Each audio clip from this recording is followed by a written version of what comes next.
and Raila Odinga. We had to see Uhuru Kenyatta go out and cast his ballot. What are your analysis? What's your analysis on that?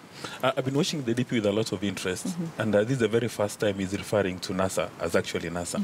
In the past, he's always spoken about NASWA, and I think the Nanenane, as Mr. Raila Odinga refers to this day, is a very humbling day. I think it has occurred to the Deputy President that today it's 50-50, that Kenyans can decide to retain him in office or ask him to take a walk. And he's given a very good speech when he says that he hopes Kenyans are going to take decisions based on policies.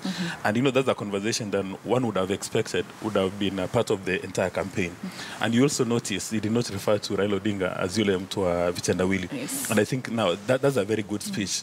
And like what the president said yesterday, I tried to understand why the president gave a speech last evening. I scratched my head, but I did not understand where he was going to. Now, coming to the point raised by Maurice, it's erroneous to believe that Kenyans are just emotional voters. There's a good percentage of Kenyans, obviously, who are so emotional, irrational. And one can even say that they don't think when they're voting. That if you're a Luo man, you must vote for Raila. If you're a Kikuyu man, you must vote for Uhuru Muigai. But there's an emerging middle class which knows that the policies being made by the presidents, or rather the politicians, affect their bank balance. For instance, majority of people, the middle class in Nairobi, who stay in Kileleshwa, they know that if you've got a good president with good policies, then you have more disposable incomes. It's easier to clear your mortgage maybe in 10 years instead of stretching for a long time. Now, those are the people who are referred to the +1 category. They're the ones who are going to tilt the needle either way in favor of Raila Odinga or in favor of Uhuru Kenyatta. So it's not as if that everybody would say, wait a minute, I share a surname with Raila or Uhuru, then I'm going to vote for him. No, there's a certain category. And of course, we need to give credit to IBC because for the last 2 years, we've really spent a lot of time giving them a beating. But today you can see there's a bit of a military precision in whatever they're doing. There are not so many people complaining that they're standing in queues for hours on end. So I think maybe the commissioners who are appointed, it seems to me that they're creating an institution that will deliver for the nation. But obviously, at the end of the day, we'll wait to see whether the results are credible. And my last point, Betty, is finally, nobody has defined what a credible election is in Kenya. And you know, Raila Odinga said that he's only going to accept defeat if the election is free, fair, and credible. Nobody has actually told us what credible means. The president has not told us, Raila has not told us. So maybe we'll wait for IBC. Should we read between the lines? Is incredible, just credible, is in fair, just fair? but you see, when Raila Odinga says that I'll only accept these results if it's credible. So we don't know, now who defines credible? Is it Raila Odinga, is it IBC, is it Kenyatta, or is it Wanjiku? All right, final thoughts, Maurice, very quickly.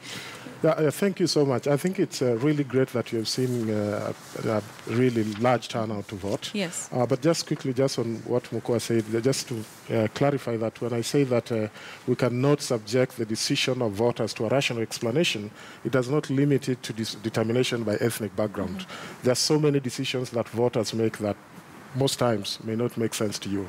But that said, I think there have been a lot of fear and tension in this country about how these elections will turn out, whether there will be violence or the like. I think Kenyans are determined to have a peaceful elections. There are quite a number of structures that have been put in place to ensure that these elections are peaceful and that whatever disputes emerge are actually tackled and they do not escalate. All right. I hope that Kenyans will remember that.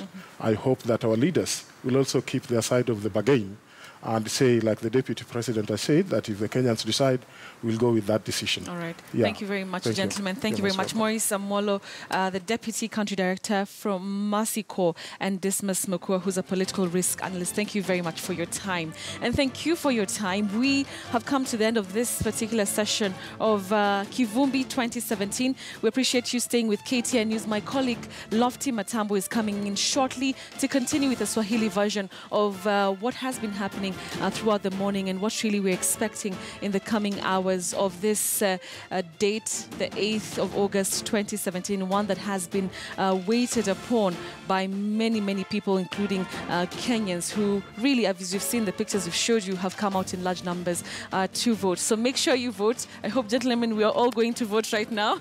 We're heading there. So even you make sure that you get off the seat and go out and vote and exercise your democratic right. My name is Betty Kialo. We'll see you again tomorrow. Till then, keep it KTN News. This is your election coverage station. Goodbye.